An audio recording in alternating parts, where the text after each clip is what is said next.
Just to alert our sensitive viewers, this episode may contain a bit of coarse language. Hello, everyone. My name is Christy Blumendahl. And my name is Rocco Catroni, and we are the Disability Tangent Podcast. Each episode, we talk about current issues affecting communities while supporting people with disabilities. Through research, community connections, and resource sharing, we hope to invite everybody to challenge their perceptions of people with disabilities and promote a more inclusive world. Defined by what the people actually want and not what others think they want. Come join us on this journey. All right, let's do this thing. No. All right, welcome everyone. Today we are talking about ageism and disability. Ageism. Give me a definition, Rocco. What is your definition of ageism?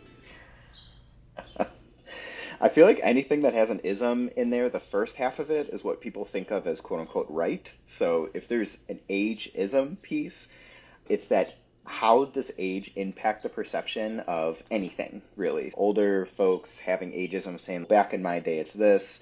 Younger folks having the idea that today this is a different context, so here, then we hear things like, oh, okay boomer, or okay snowflake. Yeah. Yeah, so it's the idea that age alone holds a correct weight in life and lived experience that might invalidate other ages. I know. That's what comes to mind with that. Yeah, I think that does make sense. I liked your expression of anytime there's an ism and then what comes before it also. That's a good way to think about it.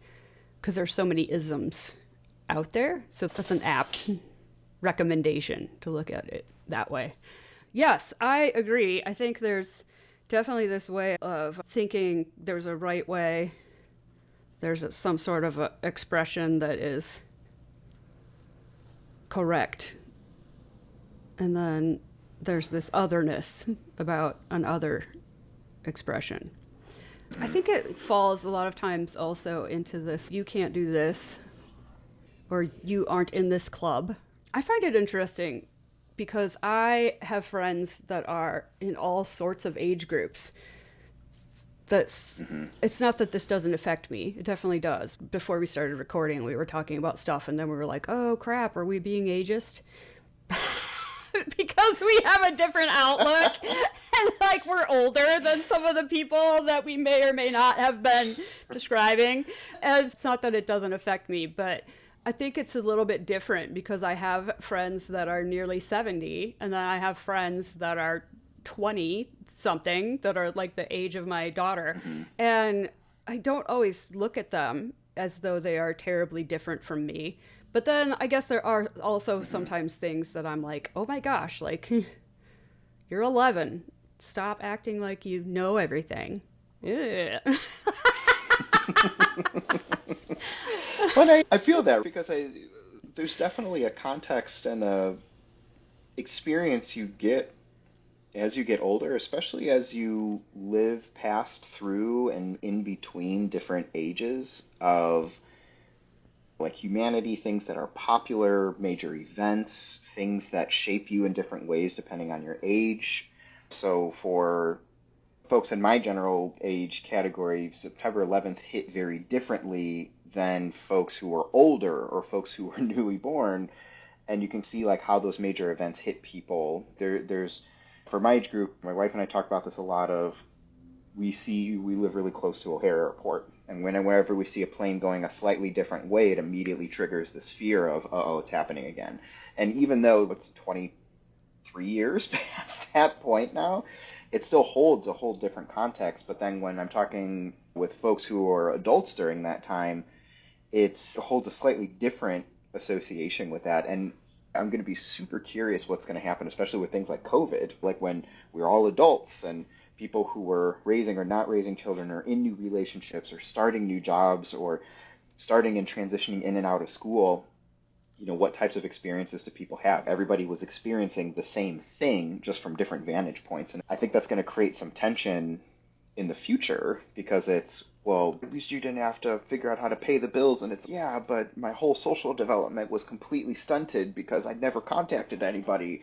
So I imagine that there's going to be an ageism piece to that in the next, I don't know, 15 to 20 years, looking back on these times. Yeah, I definitely can see that. It's interesting. I was talking with someone recently, and I said something about the space shuttle exploding, and they were like, All the yeah, Challenger, they were like, yeah. the space shuttle exploded, and I was like, oh yes, we were watching it on live television in the library at school. Like, they had us all there because there was a civilian and she was a teacher, and it was a whole thing. So they packed all of the students into the library, and we were watching it like on live TV, and all of a sudden, kaboom. And it was like, Yeah. here we were and she was like, what happened? And I'm like, they quickly turned it off and ushered us all back to our classrooms. And then I think for the younger students, it was, oh, we're just going to pretend that didn't happen and go about our day. Maybe some of the older students had a little bit of contacting some sort of discussion around it. We're like, oh my gosh, that was shocking. How do y'all feel? But for most of us, it was very much like this strange event where, like, kaboom, oh my God, that was frightening. And then a little bit of tempered panic from our teachers, and then we tried to go back. And then we tried to go back to our day, and so it was this very odd.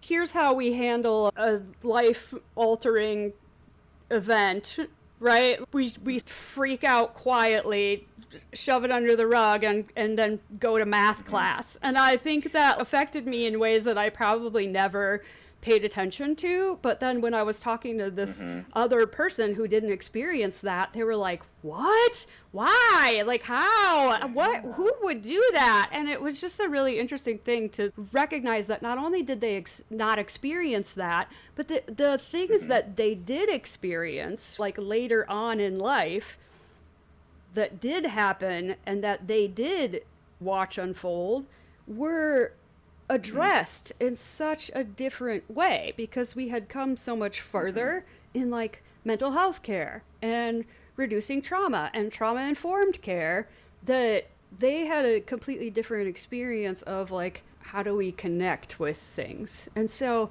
in some ways, I feel like this whole difference of connecting with things, sometimes as an older person, you get in the mindset of, that's not how I experienced it, or, yeah, we didn't do that back then. And you don't stop to think about how it might be better or more appropriate the way that people are dealing with things now. And just because you were strong or stubborn or went through it in this, like, tough way, doesn't necessarily mean that was the best way to do it. Yeah, just because it worked doesn't mean it was right. Yes, and so when you're like, oh, okay, snowflake, or whatever, like, that's meant as an insult to be like, oh, you can't handle tough stuff. But maybe handling tough stuff in this very, I don't know, distant, kind of like non-handling way wasn't an appropriate way to handle it in the first place. That was a big tangent.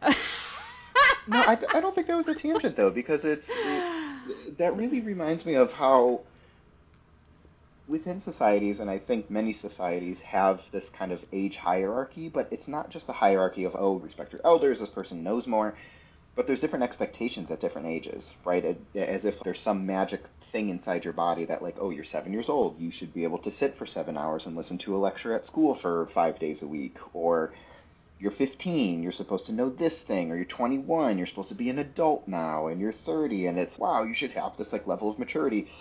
But there's less of a focus on how to actually get to that point, and I think the expectation of age and the repertoires that we're supposed to have reign true, but then there's no culpability on the culture for actually, like, teaching those things. So back in my day, we did this. Cool. You lived in a time with different policies. You lived in a time with different expectations, and today it's a little bit different. But then I also feel like, now I feel like the old person. I feel like some kids or younger folks today, or people who are younger than me, are approaching these things a little bit differently because now they had access to a bunch of different types of information, the advent of the internet, and that being ingrained into what their lives were. So then there's more examples of what each age is, but then it's also portrayed at different ways. It's not, you're not hearing it from community members. You're not trusting community members, because now you could say, oh, are you sure that's right? And you take out your phone and you answer the question. So there's this like level of trust and expectation that changes over time that I think has to be factored in when there are these like discourses and discrepancies. And I think the way you describe that kind of happens like that, right? Because you're coming from a lived experience standpoint of this is how this was handled. And hindsight's 2020. You can always look back and say, that's ridiculous. So yeah, now you think that's ridiculous because now we know, quote unquote, better, or we know more information about the lasting effects of that type of approach. But in that moment, that's the information that you had, and that worked, and people survived, and people moved on, and it was a workability thing at the time. So I don't know. And I think people don't give enough credit to context in those situations and operate on their own and applying what they know to a situation thinking that's right. Yeah, definitely. And I think there's something to be said about that too, right? This sense of self-compassion, or maybe generational compassion, that we need to express, to be like, oh, you did the best you could with what you had, and I did the best I could with what I had, and now this generation is doing the best that they can with what they have. And so yes, there are these maybe basic structures that we can put in place and say, yeah, this is a milestone, maybe you should be hitting it. This is maybe in general a thing that if you're not seeing your toddler connect with X, like maybe that's a thing to consider or talk about at least. And if your 11-year-old is not hitting this and all of their peers are hitting this, like maybe that's a discussion. But it doesn't necessarily mean that this is how you need to be at age whatever, and that's how I was at that age, and so you also need to be that way at that age. No, the evolution of many things is happening, and we have to understand that society is different. They're different than I was, and that's maybe not a bad thing. And understand that, yeah, we can be compassionate across all of that. And there's validity to that connection and being able to talk between age groups and generations. We see that in research when, let's say, one generation speaks to two generations up and shares those ideas. What does that context look like? How do those things change? And there's benefits for both parties involved. It's not just the younger generation 100% learning from the older, but it's also the younger generation helping the older mediate what's currently happening and saying, maybe the way you're thinking is not necessarily wrong, but there's a different topography or a different way to do this thing now. And you can still get at it. You still get the thing that you want. It might just look a little bit different. And I think that's also something that's underestimated a lot, especially as more and more people aren't living with relatives or living in those tighter communities. Although, honestly, maybe the housing market at this time might be making that a thing again. Maybe there's some, I hate to say that, and maybe there's some positive aspects of the way that policies and things are having people needing to come together to be able to create these communities with blood family or chosen family. And maybe that'll change over time. But so that was a little bit of a tangent. I know. It was good, though. What I think before we started recording, we were saying it's called the disability tangent. What did you come here expecting? Not tangents? No. No, but let's in a narrative tone. Move on to the relationship between ageism and disability, because there are a lot of parallels and there's a lot of connection. And yeah, if we tie this in to, ageism, there's a lot that overlaps. Christy, when you think about that, how do you think age, either the physical change over time or the perception of it, how does that relate to disability for you? Or like what pops up when you see that kind of thing? Yeah, lots, frankly. I think that there's a number of different things. I feel like in my life, especially, there's been a lot of different ways that it shows up. I think one is that there's this discussion of milestones and markers that you should hit. And there's definitely sometimes a misunderstanding of things like that in the discussion of disability. And I think that it can be a really damaging way to connect with children, especially, and adolescents, to be like, oh, you're not the same as your peers, and to be making a constant comparison. And I think that there's also a lot of misunderstanding around things like that. So, for instance, in recent years, they're finding that there wasn't a lot of study done around autistic girls, right? It was a lot of autistic boys that we were looking at, and not to be binary, but the work that they were doing was very binary. So that's why I'm being binary about gender right now. And so there tended to be these differences that existed, whether I guess we don't fully know why at this point even, but like maybe hormonally, maybe who knows, but it seems that there were these things that you could point to and say, oh, autism means that these markers are not being met, and that was not the same for females as it was for males. And so there were a lot of things, like with me, with my daughter, where like we would fly ahead in particular areas and fall very behind in others. And that was seen as a failing of our own, right? Like we weren't trying hard enough in one area, we were excelling in another. So we were really smart, but why were we not doing good here? And so it wasn't attributed to any sort of disability because we didn't meet the criteria, right? There was this thing about our mile markers for our age group that we weren't connecting with. And so I think there are challenges there. I think then move forward, and in my adolescence, I didn't make a lot of sense to people because I seemed very adult in some ways. And then I had some very like childish things like temper tantrums. I should be over that. I shouldn't behave in that way. That's childish. And so there were things that just didn't line up. And rather than attribute that, again, to mental illness, to disease, to things that had gone wrong inside my brain because of the way that I developed, because of trauma that was happening in my life, that was seen as some sort of moral failing or some sort of thing that was in me.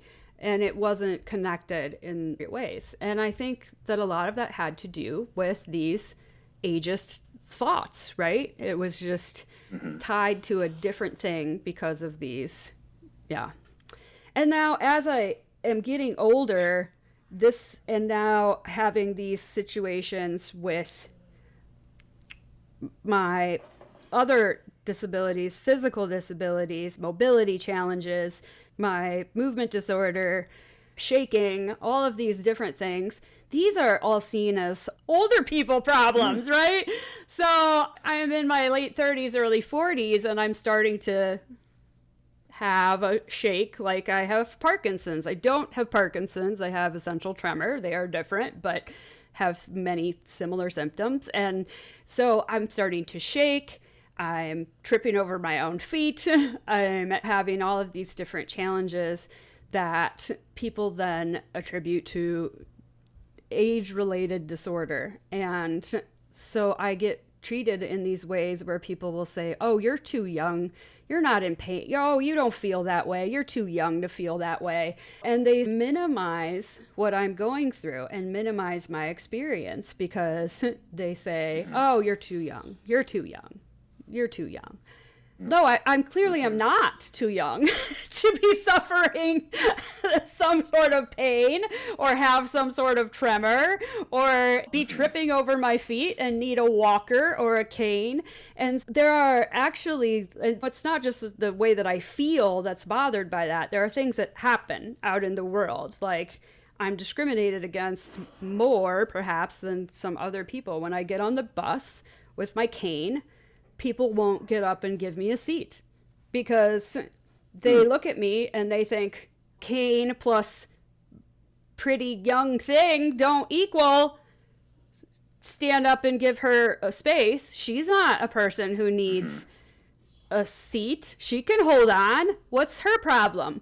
That's the thing that I get bothered by a lot of times, is that, right, the idea that I need assistance and I'm also a young person doesn't seem to compute for people in this ambulatory space. I think if I am in my wheelchair, that's different, because then they just assume my legs don't work and then it's fine, right? Yeah.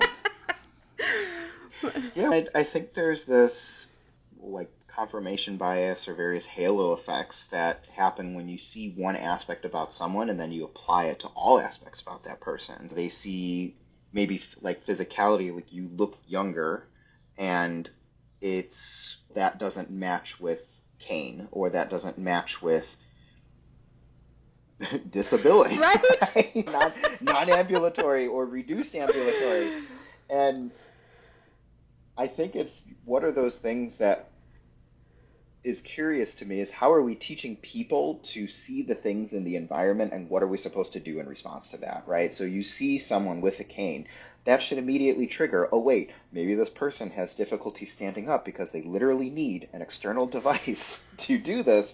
Perhaps they should sit in a chair. Whether or not that person is 5 or 15, 55, 95, those are the things that should be prompting that kind of behavior. Sorry, I'm talking about this as a behavior analyst. Those are the kinds of things that should be like in your head, oh, this is how I should be responding in those cases. But it seems that age tends to win out in those cases, where if it's between you look younger but you have a cane, I'm just going to go with the look younger thing, so you probably are fine to stand up. Or vice versa, you look older but you are responding maybe developmentally in a particular way, like maybe you look like physically you're 32 but developmentally you're 7.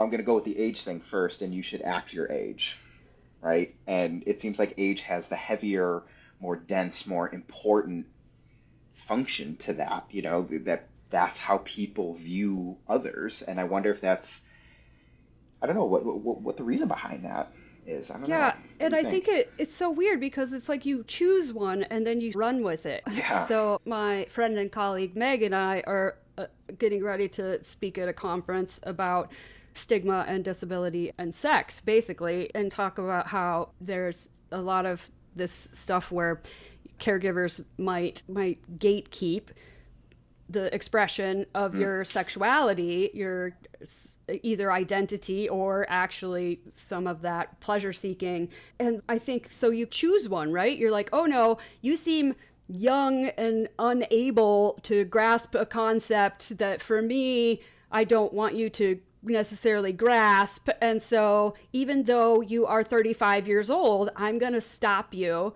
from having this sexual experience. And that's also a strange thing, right? Where, oh no, I've chosen for you that this is the place where you are going to be placed in the age category, and now you don't get to behave in this other age category, even though that is the legal age that you are. And so I think, yeah, there's this determination, and it's often made externally, right? It's not like I am deciding how I am and how I feel and who I am representing myself as, right? And so it's a very odd thing to have someone else determine for you how they think that you get to be in the world. And that's the thing that I think is so strange about all of this, is that, right,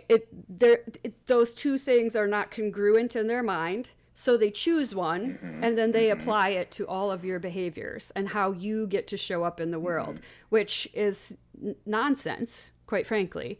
No, I choose how I show up in the world. I tell you how I'm showing up in the world. If I'm showing up with a walker, that's how much I have to give in the world today. If I'm showing up in my tracksuit and I'm running, not that I wear a tracksuit ever, but and I'm running running down the street, then that's what I have to give today.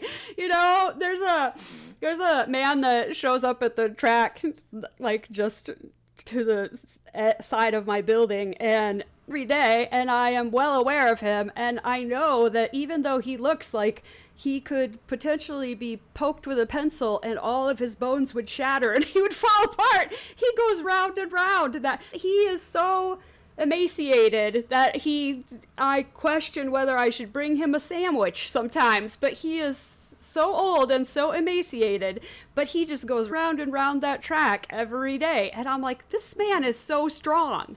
Like, you would not look at him and be like, this is a healthy, strong person. I'm sure that people misjudge all of the time that this old man is just an old, frail man. No, he is not. There is some strength to this man. But the only reason I know that is because I see him running laps around the track every day, and I understand that he definitely has stamina and strength that I could never ever have. But I still have to catch myself and be like, oh gosh, Christy, every time you look at him, that first thought is, I have placed a level of ability or disability upon him because of the way that he looks. And the age that I assume connects with that. That's ridiculous. Yeah, and I think we all do that to a degree, right? I feel like, to be sciencey for a moment, you know, humans and creatures are built like that, to discriminate between things in the environment. When I say discriminate, I mean saying that this thing is different than this thing. I think culture then comes in and gives importance to what that difference actually means. Yep. You look this way, I look this way, we are different people. And then we can say and teach that difference is great and there's things that we can learn, or the culture can teach that difference is bad and wrong, and insert your ism here. And when we have those moments where we see that we are engaging in that, even taking those small pauses to really analyze, oh, that was weird, where did that come from, right? Yep. Hello, and welcome to the Disability Tangent podcast, where we explore the diverse experiences and voices within the disability community. Our platform is more than just a podcast. It's a beacon of empowerment, education, and inclusivity. We're reaching out to potential sponsors who believe in the power of storytelling to create positive change. By sponsoring the Disability Tangent podcast, you're not just supporting a show, you're investing in a movement that aims to break down barriers and amplify the voices of those often marginalized in mainstream media. Your sponsorship not only helps us continue to produce high-quality, impactful content, but also demonstrates your commitment to inclusivity and diversity. Together, we can create a more inclusive world where everyone's story is heard and valued. Join us in this important mission. Partner with the Disability Tangent podcast and be a part of this change.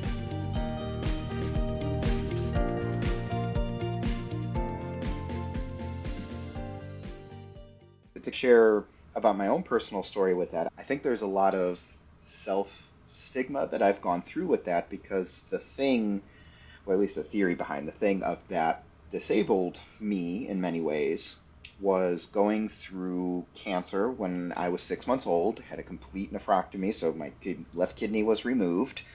It was from Wilms Tumor, which back in the day was very, very unlikely for someone to survive because they didn't have the type of technology. There were new studies coming out. We were part of that rotation. It was great that we were in the right group, but it was something that I don't directly remember, but there are things that affected me. So like stainless steel, the smell of those cavi wipes. Even today, and I worked in a hospital, and the smell of the cavi wipes would just trigger something deep.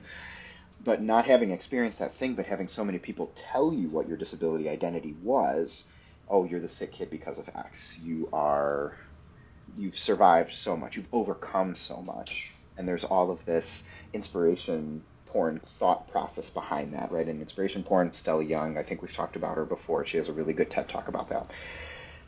And trying to navigate that and mediate that was very difficult, because the parts that I do remember are all the post things. Going to the doctor frequently, having a shot immune system, because apparently you can't pump a tiny little body full of chemo and not have effects like developmental delays, cognitive delays, but also just, I got sick at the drop of a hat. Some people would get a cold and they'd be out for a day or two and they felt bad.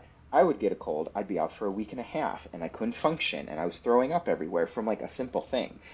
And although that's changed over time, sometimes when I would try to identify as having that type of disability and identifying as a sick kid and cancer survivor and these developmental delays, it very much was, oh, but you're responding so well in school and you're so young.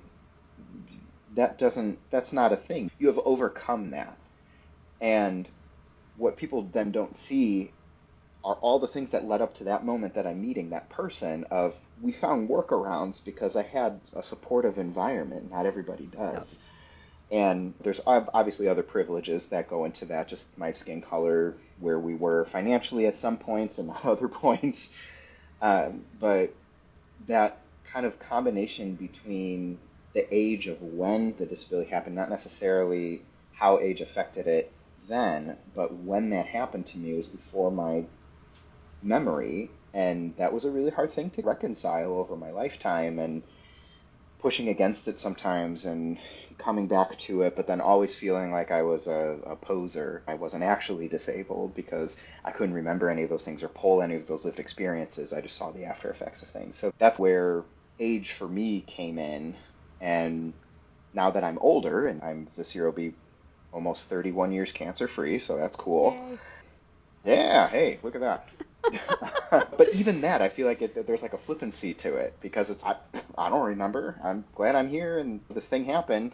Thanks, cancer, for making some things harder. I wish I could remember at least a little bit of it. Now that we're in this older age, it's that age has become, now you're so far removed from this, and time heals all. And it's, maybe it didn't really heal in this case. You just find different avenues and different working things to do. So now I had someone in a previous place, and I won't even go too far into it because it was a disparaging comment, but it was coming from a good intention. And they would say, you're older now and you've overcome so much, it's almost like it never happened, and you are literally indistinguishable from other people in the workplace right now.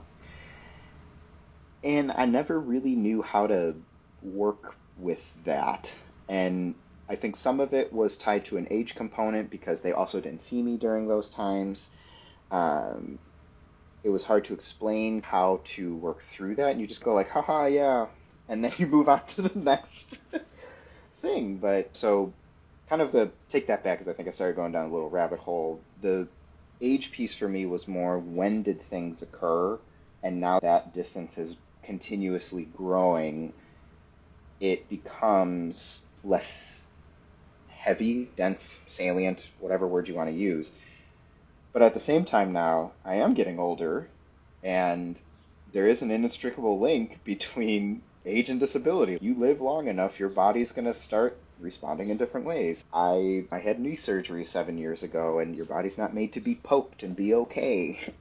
And now I'm dealing with those other physical things where it's, okay, cool, I've left this disability identity from when I was younger, but now I'm slowly moving into an age disability of things are a little bit slower. I don't recover as quickly from sickness or from having 3 glasses of wine or from these other pieces. So I don't know. I know, Christy, you and I have talked a lot about that too, that kind of inextricable link where people stigmatize that age component, but eventually you're going to get there. What are some thoughts you have around that? Yeah, I think it's really interesting, and I've had a few thoughts. Just I at one point wrote a little bit of an article about it because my parents used to dress up as old people when they were a bit younger and have these age-related parties. So like when someone would turn 40, they would dress up like old people, put on white wigs and get walkers and stuff from the thrift store and act as though they were old ladies or old men, and they thought it was funny. And it occurred to me that a lot of my internalized ableism I think is because of how my parents portrayed that, and where they were using mobility aids as a joke. And I think that affected me in ways I didn't really realize until I saw people my own age doing that same thing. And to their credit, there's nothing else to do in Northwest Iowa, literally. You can drink yourself stupid, you can go to church, or you can have stupid theme parties. Those are the avenues. Or you can look at corn while it grows. That's the other thing. Not edible corn. Just John Oliver this past week talked about corn, if you need to know. But anyway, yes, the whole thing about dressing up, though, it's just so shocking to me, because now most of those people, this is a really horrible thing to say, most of those people are not alive. Many of those people who were in having those parties are not alive. And a lot of them, like my mom died at 67, and she had early onset Alzheimer's. So she was for many years struggling before that. I think of our neighbor who had MS and then had a brain hemorrhage, very shockingly, recently. And I think of the many men and women who had cancer that had these long, not great, and and I feel like there's all these things where they thought it was so funny when they were younger, and it really wasn't funny at all, because 20 years later, many of them were going through the challenges of actually being in the situation where they needed these mobility aids themselves, and where they were in these challenging places. And a lot of them did not live long. And I feel like to make fun of that, maybe it helped in some way for them to deal with their mortality, but I have a feeling that it really didn't. I have a feeling that it just created more ableist thinking. And it did for me. It did for me create more ableist thinking. And it made me think poorly of myself when I needed to stop working, when I needed to start using a cane, a walking stick, when I needed to utilize a walker, when people look at me in public, when I need to be in a wheelchair or on a scooter or whatever, and people look at me odd, it makes me feel some kind of way. And I think that's directly related to how that was addressed. That idea of, oh, it's funny to be old and decrepit. And I feel like that was harmful in so many ways. And I wish that there was a way to separate out age and disability, but there's not, because that's where we end up. We end up older, and when you end up older, you end up with more challenges, mobility-wise, health-wise. It just tends to happen, right? We're not meant to live forever. Queen song, I'm just having a Highlander moment in my mind. I'm not going to sing it for you. But oh my God, they're making a new Highlander. I'm so excited. Maybe they're canon. Anyway, sorry, that was a tangent. Highlander moment and then excitement about a new Highlander. Sorry, that was very distracting. I don't know why. I just was like, who wants to live forever? And I couldn't get out of it. I just got trapped in the loop. I was just there. Can't help it. Just it's a good loop to sword fights and gorgeous long locks, and it just had a good aesthetic. Okay, I'm coming back to it. I am. Where was I? The inevitability of disability. That's where I was. Yeah, so how do we, we can't necessarily take age out of disability, or I guess disability. That's what I was going to say. Maybe we could take age out of disability, but we can't take disability out of age. Maybe we could take one... Wait, did I say that the way I meant to say it? I think so. Yes, like maybe we can take age out of disability, but not take disability out of age. So the understanding being, at some point, disability is probably coming for us all. Like, the longer you live, the more likely you are to need the access for disability. However, that doesn't need to flip the reverse. We don't need to assume that people who are younger don't have disability, and we don't have to educate in ways and connect in ways and communicate in ways that make it seem as though it is odd or inappropriate or somehow unacceptable for disability to be present from birth forward, because it's not. It's normal. It's absolutely normal. Disability is a normal expression of human genetics. I don't know what I'm trying to say. The human condition. Yes, it just is. It's a normal expression. And so I think we need to understand both, that we will all likely be disabled. It's normal. Also, kudos to you if you are one of those people who gets to be old before the disability enters your sphere of experience. And that, or if you do have things that impair you in certain ways, you're either in a community that accepts you enough that you can enjoy that time and not have the community force that identity on you, I think is the other thing that pops up. Because there's times where it's, oh, Mom, you can't do that anymore because of X. Now, legitimately, there might be some things like, listen, if you have dizzy spells or you have a hard time balancing, please do not stand on the third step on the ladder, standing on top of the counter, trying to grab cups from the top shelf. Maybe don't do that, right? From a purely safety standpoint, but I think there's this like infantilizing, like making people feel younger, and this like elder baby talk that happens, and this expectation that when the person stops being productive, it's almost like they're a child again, and people have to take care of them as if they are a child. And that's an issue though too, and that kind of reminds me of some of the articles that you and I have been sharing recently. And for our listeners out there, Christy and I share a lot of articles. There's unfortunately many instances of disability stigma out there, but just as a quick aside, not a sponsor, but Disability Scoop is a really good place to find this information, and we'll put that in the show notes as well.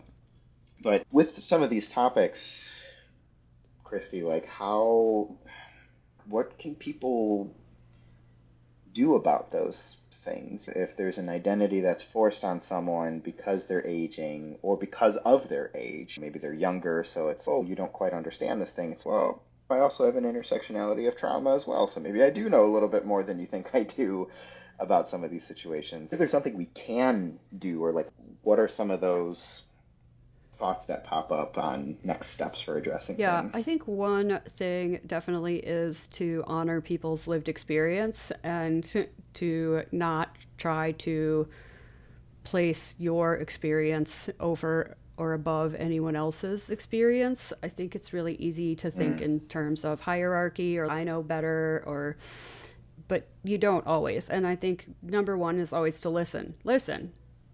Just listen. And then not assume that your experience is in some way better. So I think if someone says what they want or what they need, don't be like, no, you need this. Unless they're absolutely being ridiculous. Like, I need to eat cotton candy for every meal all the time and you can't make me do anything different. That might be problematic. But it might not be problematic. That's the other thing, right? My mother, toward the end, when she was having trouble getting enough nutrition, only wanted to eat Lucky Charms breakfast cereal. And so guess what she ate? Lucky Charms breakfast cereal. Morning, noon, and night. Like, it was fortified with minerals and vitamins. It was fine. It was something that she was eating that was helping to sustain her life. So sometimes it's fine to do those things. Other times, maybe you need to encourage some other changes. But most of the time, let people choose their own path. Don't tell them what path they should be on. I think that's one of the things. So if I say, no, I do have pain. Yes, I do have trauma history. Oh, I do know what I'm talking about. Maybe just believe me. Like, that's a great start. Let's believe disabled people. Yeah, I'd like validation first. They're telling me that you are telling me that something is happening, and although you as the outsider might not be able to see, feel, experience, or agree with those things, doesn't mean that's not necessarily true. That's that person's truth in that moment there. How do you work through those things? But that information should be taken seriously, not as I'm the expert, so I know. Yeah. Yeah, and then I think another thing is definitely to work on all of the isms, right? We said there's a lot of isms, and I think that also talked about, you mentioned, oh, maybe your culture is emphasizing this particular thing rather than being this supportive space. And I think that's one thing that really comes to light in a lot of this discussion. And we had talked about, I had sent you an article earlier this week, I think from Axios. I don't remember exactly, but it was from Axios. And it had talked about, it was super ageist. It basically talked about how the next generation is aging, and it's going to be a huge problem because so many people are going to leave the workforce, and then also people are going to have to leave the workforce to care for those people. And it was super terrible because it was basically like America's going to have such a terrible situation on its hands because the economy is going to go to shit because people are going to take care of their loved ones who are declining. And yeah, because we increase social capital, we lose out on financial capital. Yes, I was so devastated by it. It basically said, when you read between the lines, it basically said that you have absolutely no value as a person unless you are actively in the workforce. There's no purpose to you whatsoever if you are a person who needs care or a person caring for a person who needs care. Screw that. You are better off dead. We are better off without you. I don't think it realized that it was saying that, which is the really crazy thing about it. I don't think that the person writing the article noticed in any way, form, or manner that they were being ageist, ableist assholes. Yeah, well, I mean, and I think to that degree, though, there's probably a certain level of truth to that in the way that the expectations in society is set up, where if we're continuing, maybe something that could have saved that article is at the end, if we're continuing on the path of expectations and work the way that we are, also this other thing with an aging population is occurring, these two things are not going to mix together, and that's not going to mix well. So something has to change, but I think where we took issue with the article is I think the thing that had to change was the aging piece of it. And right, it was like, don't age. Maybe works need to be Yeah, more it wasn't like Yeah. it wasn't like, oh, we shouldn't be such a hyper-capitalist consumerist society that doesn't allow for us to take care of our elders. No, it was basically like what needs to change is aging. Disability. Yeah. How do we limit aging? How do we stop basically, that?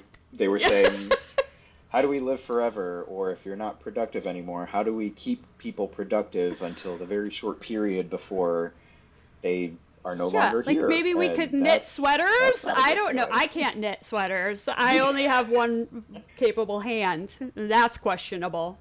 So it can't eat soup. I can't imagine that's going to get any better as I get older.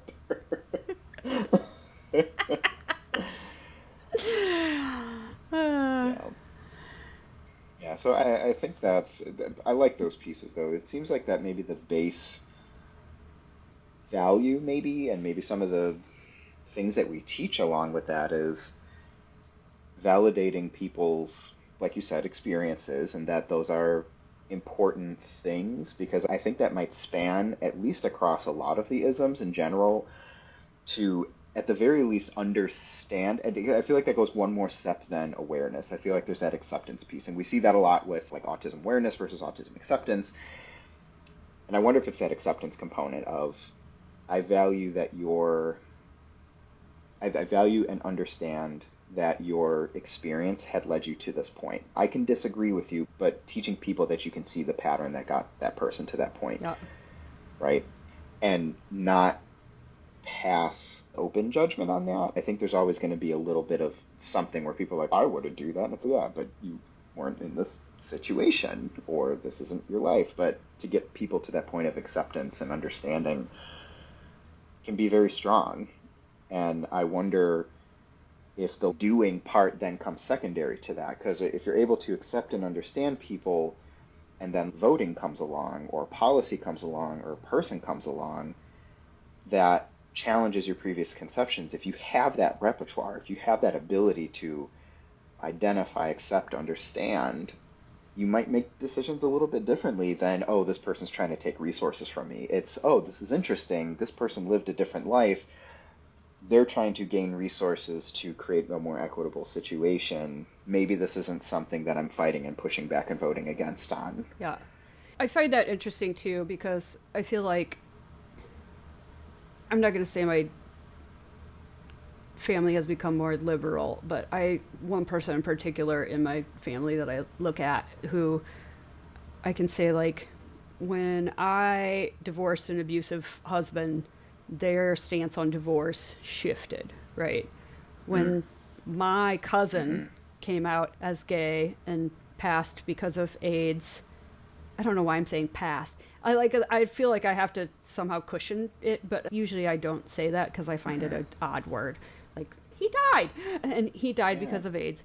And like, that shifted them into this new space. When I became disabled, it shifted them into this new space. When my mom had to give up all of her resources in order to stay in a facility that would help her for memory care, it shifted them into this space. And I think it makes sense that, like, understanding these things, not just from here's a policy, but understanding it from here's a personal connection, has shifted their view of politics, because it's no longer this idea out here somewhere. It's people that you see in your life. And I think that makes such a big difference.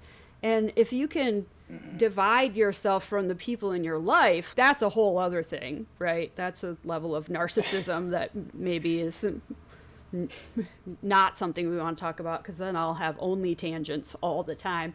But and maybe some crazy eyes. But I feel like, yeah, that's a different thing. But if you really want to hear people, and you're really going to have a legitimate, caring conversation with them and value what they say, like, it changes you to discuss these things, because it's changed their lives, their experience. Things are different. And I think when you sit with it and are honest about it, rather than putting your own judgments upon everything that they say, that's the other thing, right? Listening with care and consideration rather than listening with judgment, because what you'll want to do is say sometimes, I wouldn't. But you don't know that you wouldn't, right? That's the thing that I try to get across to people. Like, you don't know that you would act any differently if the situation were the same, because your situation hasn't been the same. All things being equal, you might do exactly the same thing. You might do a worse thing. You might do an absolutely bonkers kind of thing. You don't know, because you haven't been in that same situation. So I think, like, the idea, this voice in your head that comes up and says, I wouldn't, that's you trying not to absorb something that's challenging you, right? That's challenging your preconditions. And I would voice away for a minute and just absorb what the other person is offering you. Yeah, so it's that intentional contact, and I think that's such an important piece, and from the research side of things, we see that. And I know we've talked about this in other episodes about Allport's contact theory, where, like, to a certain extent it worked in some areas of, like, having different examples and seeing people experience things is one aspect of that. But then we see research like now moving forward, and then it's that intentional contact of what do you do with that information. So let's just say exactly what you said. Here is this experience that someone has. What do I do with that now? How do I contact that in a way that's accepting and not yes, but? We want to go, what if they're right? Not yes, but this also thing. This other thing. This also thing. This also thing. Whoops. Error 404. Comprehension not found. It was a really nerdy joke. Yes, I agree with that, and I think that fostering peace happens. We talked about this in our class recently. There's a couple classes we're teaching around like diversity, equity, inclusion, disability. One of the things that pops up for us in this class often is one engaging in that discourse in a way that, or arguing with someone or disagreeing with someone in a way that doesn't ruin that relationship. And that I think there is that level of analysis and understanding that people need, and we're like, okay, where do we get that now? And I feel like that stuff stops being taught at kindergarten or first grade, and because after that it's like, oh, congratulations, 5-year-old, you know how to empathy, and we did it, and we know we did it because we introduced the social emotional learning curriculum, and it was great. And they're like our portions of that are embedded into the curriculums, but whenever push comes to shove, so those are the things that are pushed out first is, well, if we don't have enough time to hit whatever state-funded curriculum we're supposed to be doing, social emotional learning tends to go on the back end. But then teachers then come under fire if they don't do it. But then if they do it, there's a recent situation in Florida where a teacher was presenting to children that there's pronouns, he, him, her, they, other pronouns that we should know about, and she did all the things that she was supposed to do within the policy. She let the parents know, she created a whole thing, sent out all the PowerPoints, and said, hey, also I cleared it with the superintendent, if you don't agree with this, that's okay, here's the resources that you could use, and you yourself can decide whether or not you want to teach your child this, and your child could stay home from class that day. And it did all of the right things, and still got ostracized and still got in trouble by the community, saying that this was a dangerous thing and this was a dangerous person, because if they're this freely opening, sharing this information, how else could it be, right? And I feel like that's a product of not continuously teaching this. Here's information, let me think about what this means first, instead of, F that, I don't want to teach that, that's not what I agree with, my way is the right way, don't talk with my children about that. Why can't we continue to teach this in society through whatever schooling that they have, or in workplaces? How many like organizational behavior management or industrial organizational things do you see where it's, if you build a happy environment where people accept you, people stay longer and they are higher producing, and it's like this huge thing that not being an ass to people is the way to go, and it's more productive. So it even hits on the production thing we were talking about before. Like, in what ways, people listening, I go challenge you, in what ways can you take those steps to start building that more inclusive culture in general in the places that you work and live, even if it's something as simple as changing the words you use, even if you don't 100% agree with it right away, or modeling for people that you can take that time to think for a minute before you respond, because that has such huge positive effects on the people around you. I don't know. It's wild. And I know, Christy, you and I talk about this all the time. I feel like this seeps into pretty much every episode we do. Yeah. Maybe we validate first and see what happens after that. And it's hard, too, because I feel like and I understand, because I feel like it's challenging for people to validate. And then I also get always this hierarchy, and then people are like, why should I validate your stuff if you don't validate my stuff? And then I get that, because I don't know where do we draw lines? And then so I recently had an experience where someone said, how do you feel about language? Person first, identity first, language. And I was like, okay, I believe in identity first language. I don't call myself a person with purple hair. I call myself purple haired. Whatever. I don't call myself a person who uses her right hand. I call myself right-handed. And so why would I call myself a person with disabilities? No, I'm disabled. It's a part of my identity. I'm proud of it as a part of my identity. It has taken me a lot of work to get to this point. And I don't think that being a person with disabilities is a fair, justified way to speak about it. I feel like that person first is something that people around disabled people prefer, not disabled people. And and maybe that's not across the board. And I get that might not be across the board. However, I think that a lot of times the reason that doesn't happen across the board is still because of stigma and other people. I don't think it's because disabled people themselves really don't want to be associated with their disability. That doesn't make a lot of sense to me, other than we have internalized ableism because the people around us and the society at large tells us that being disabled is not okay. So for me, I give this whole spiel, and then they say, okay, so I'm going to use person with disability and you can use disabled person. Because my experience is person with disability and yours is disabled person. Yeah. And I was like...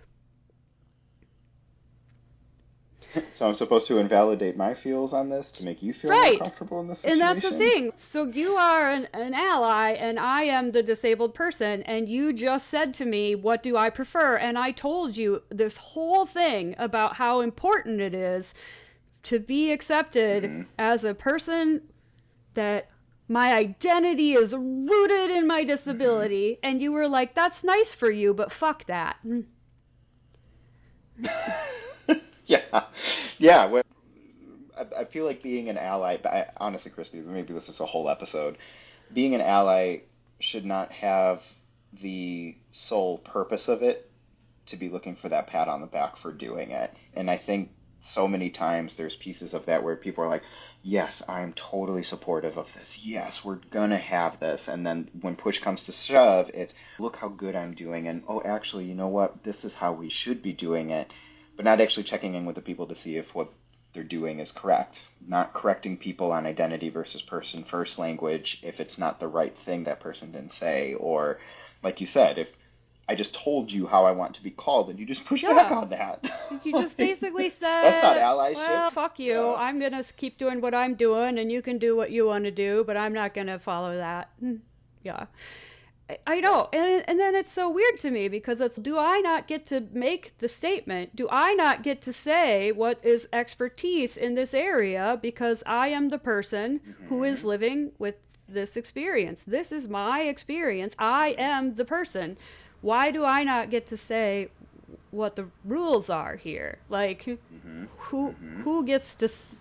But I went to school for this. It's like, well, I feel like that's folks that have zero contact with culture. They take 8 years of Spanish or Italian or French or whatever, and then they're like, I'm an expert in this area because I can now code switch in this by speaking fluently here. And it's like, no, if you don't understand the cultural aspects of this, how can you possibly be an expert in that? Yeah. Oh, I've done that myself, though. I feel really bad about the times that I did when I was like, oh, no. Yeah. This is how Islam works. And then I was like, oh, I'm in a room with I'm in a room with Muslims. Oh my God, I took 3 classes on world religion and thought that I knew what the hell I was talking about. But no, I was just being a dick. And it's not saying that we shouldn't learn stuff. Obviously we should learn, but also don't learn a little bit and then think that you are more educated about a thing than the people who live the thing, right? That is what I'm trying to say. I'm not trying to say don't learn world religion. That's fine. Do that. But then don't pretend that you know more. Yes. Like, oh, now I know everything. And you don't know what you're talking about. I have studied your religion and I know the basic tenets. You don't. Yeah. Yes, defer to the person who is living the experience. Let them be the expert, because you know what, they are. Yeah, and well, okay, this would totally go off the topic. So here's an edit, Christy, at this point. So I love when you say it. You're like, this, you're not going to put this in. And then I inevitably do. It doesn't necessarily tie to the ageist conversation, but it's more about the, who gets to decide what the right thing is for people. I guess to bring it into the ageist component, what I was talking about before, you're older, therefore you should X, or you're younger, therefore you should X. If someone's young enough, and we see those things, if someone's young enough to experience these things, then they're young enough to talk about that and work through it. Now, you might not do it to the same level as an adult or use the same terms around it, but people are still experiencing those things at different ages. People are still experiencing disability, or they're experiencing ableism, ageism, racism, and so on.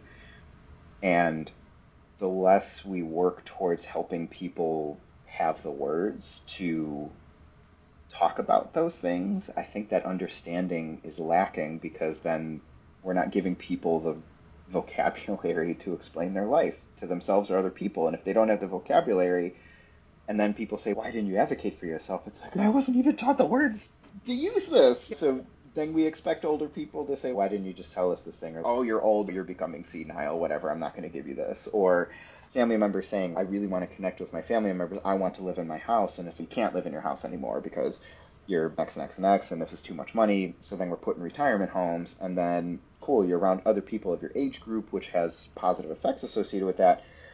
But then you just remove that person from their comfort, from their society, and many times those retirement homes, in many cases, have not been great for people for a variety of reasons, and that's not to say that all are, but that's going against the wishes of the individual completely. And there are points where you have to, if it's 100% a safety concern, but I think that safety concern, quote-unquote, becomes very fluid on whether or not people can or want to support that person who's aging throughout that time, and that becomes the decision point, not what that person is asking for being the decision point. So, I don't know. And I think there's a lot of have to, quote unquote, that is defined by an unsupportive culture in general.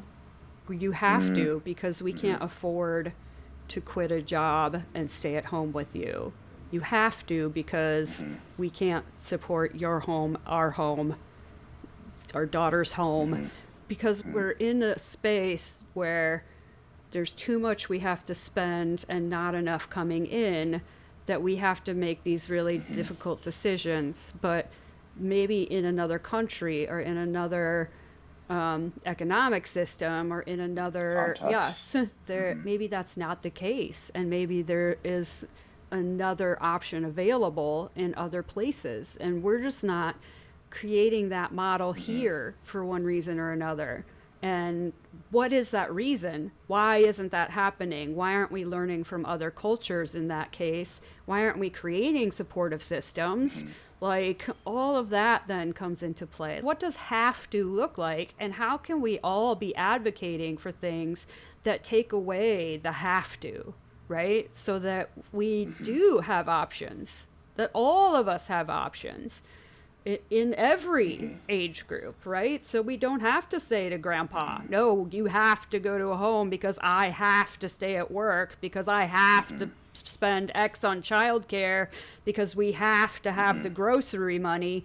Those are a whole bunch of have tos that might not be in existence if we had a more supportive economic structure.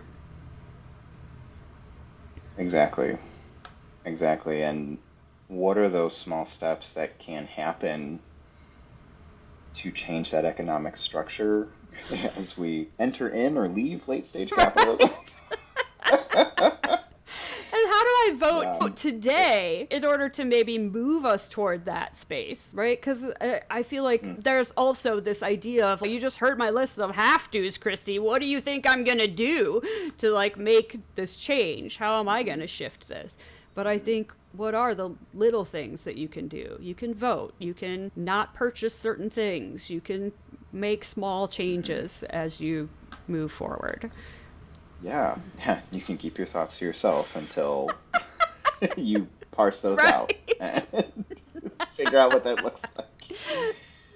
Oh You my can gosh. give a young person with a cane your bus seat. Just get up. Yeah. Don't be ableist, ageist. And do those and not expect something in return. I think there's like a certain level of like prosociality associated with that, right? Making sure that not full on altruism, right? Everything that we do, there's some aspect or thing that we get out of that, but if that thing that you're getting out of it is helping other people and you are getting some positive feels yourself about that, but you're not like, oh look, I helped this person, oh look, and like you're on Facebook or you're on social media saying, oh yeah, I donated all these things today, oh look, this individual I helped, or how do you assist someone without showcasing or showboating that, and how do you build that response to people? Yeah, just understanding that being a good person makes the society better on the whole, and then making the society better makes your life better. Like we just all, it cycles up and out. Yeah, like being good creates more good. Yeah. Yeah, universal design's just not in the spaces we build, but in the way we act and respond around people. How do you make acceptability and accessibility part of just what you do and not seen as a commodity or as something special, but just part of your everyday? Yeah. All right, I think we're at the end of this point because there's so many things with ageism that like moves into other topics and how age kind of associates with that, and I'm sure we're going to get into that more in other episodes. But just as some final thoughts for you, Christy, what would you want to leave the viewers with? What are some things that they should be thinking about as they listen to us talk about these things? That's an excellent question. What's next? Obviously, they should eat more fiber. Here's the 7 hot tips to reduce aging. That is my number one tip right now. Eat more fiber. I don't know. I feel like there's a fine line, I think, between, what am I trying to say? There's a fine line between acceptance and adapting that one has to navigate. And I think at every stage, especially when you're disabled, right? There's this space where you're like, okay, do I work with this? Do I fight against this? Do I shift in ways that make this more attainable? Like, how do I work within this space? And I think that applies to everything and to everyone. And maybe the rest of us who are non-disabled don't have to look at that as often or as closely, but maybe we should. Maybe we should say, what is the line? Where do I have to adapt? And what do I have to accept? And what do I push back against? What do I let go of? And where do I have to make some changes so that the world is more open and accessible? And I think if non-disabled people were making those choices as often as disabled people were, like maybe we would have a much different structure and a lot more thought going into the things that we're doing, right? That was maybe a little more philosophical than you expected, especially after my weird fiber comment. But from fiber to philosophy. What you pay but for. Please pay more, even though that is super awkward. I do think that is the case, right? I don't think when we're not forced to be reflective about these issues, maybe we just aren't. So I think I would appreciate that from everyone to be like, oh yeah, what am I how am I looking at age and ability, and how can I maybe reconsider and shift in some of those spaces without having to be forced, right? Without being like, oh, here's my gay cousin or my whomever who's in my face showing me that I need to change what I'm thinking, without having to smack into these issues. Where can I look for people, not to educate me and whatever, like it's not their job, but where can I look for people to hear their lived experience? I mean, there's stuff on YouTube, there's blogs out there, there's lots of people that would come and do some advocacy and speak to you. Yes, but you don't need to don't accost people on the street and ask them about their disabilities, please. Like, actually go online, find some people that do public speaking and self-advocacy, and hear those stories and figure out where you can make some of those changes ahead of time before you're forced into these discussions. What about you, Rocco? What kind of proactive? Sorry. What are some of you? What are some of your thoughts around steps people can take, and last thoughts? Well, I think you said a portion of one of the things I wanted to cover on that, of doing the work that you can or finding the information first without expecting people to either relive that trauma or tell you what the answer is. I think when people say they didn't tell me, or why can't they just quote unquote tell me what they need or what they want, maybe you didn't create an environment that was safe enough for them to do. And I know we've all failed at doing that for people in the past and work towards it. But that kind of goes into it's not enough to say and showcase that you are doing the work. You actually have to do the work. Just the thought processes behind it, and that maybe you've done the first step of, oh yeah, this is a thing that I should be thinking about. That's great. Find your community to be able to do that, but if you're going to showcase it, instead of showcasing it to other people, try to bring other people in on what you're doing and say, oh look, I did this thing. I would love to talk with people about this. Right? Here's this piece that really assisted in a way that people thought was useful. Would anybody else be interested in joining me next time? And having that extra little action item. And on that note, let's ask the listeners, what is your input and experiences on ageism in general? What things have you felt like you've contacted? What things have you done to try to limit ageism? What examples and non-examples have you seen that were people engaging in ageism? Maybe it was yourself. So we'll put something down in the show notes for this, but we really want to hear from people. What has been your experience in this?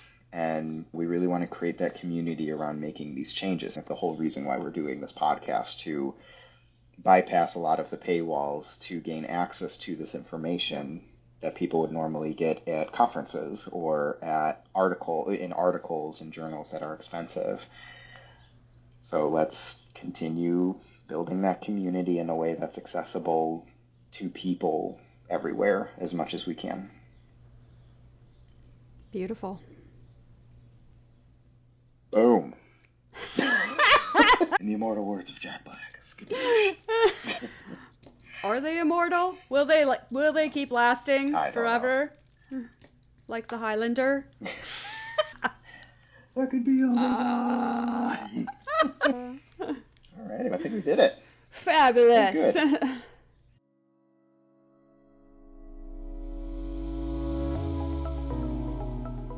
Are you passionate about accessibility and inclusion, but don't know who to connect with? We welcome you to join the Global Accessibility and Inclusion Network, founded by the creators of the Disability Tangent podcast. Our mission is simple: to connect communities to available resources and create a supportive network of individuals from all backgrounds. Join us as we unite disability advocates from around the world to share knowledge, collaborate on initiatives, and drive positive change. Whether you're an experienced activist or just starting your journey, there's a place for you in our network. To learn more and become part of this powerful movement, check out the show notes for this episode and sign up today. We're not losing We're it. not losing it. We might be losing it, but we're not losing it on this particular point. Feels It like is it. fine. Yes, I know. I mean, the spoons are great, but the HRV. Yes, HRV. Yeah. Sorry, I'm with then you. I'm like, then I'm like, wait, what does it? Then I'm always like, wait, what does it stand for again? Heart rate variability. That's what it is. Heart rate variability. I was gonna say, for those of you who can't see the video, there was a moment where I think we physically glitched, and we were just staring at each other. Heart rate variability is a better measure of energy to come, so that you don't have to use your spoons and then realize you used your spoons. Yes. Yeah. Heart rate variability is a what's the word for, like, you know it in advance? A prescription for energy. Premonition? Premonition. Let's not get started on those. That might be it. That's a whole other conversation. That's a whole nother episode. That's Yeah, a very witchy episode. exactly. Which is fine. And on the next episode of Disability Witch Tangent. Witch tangent. I like witch tangents.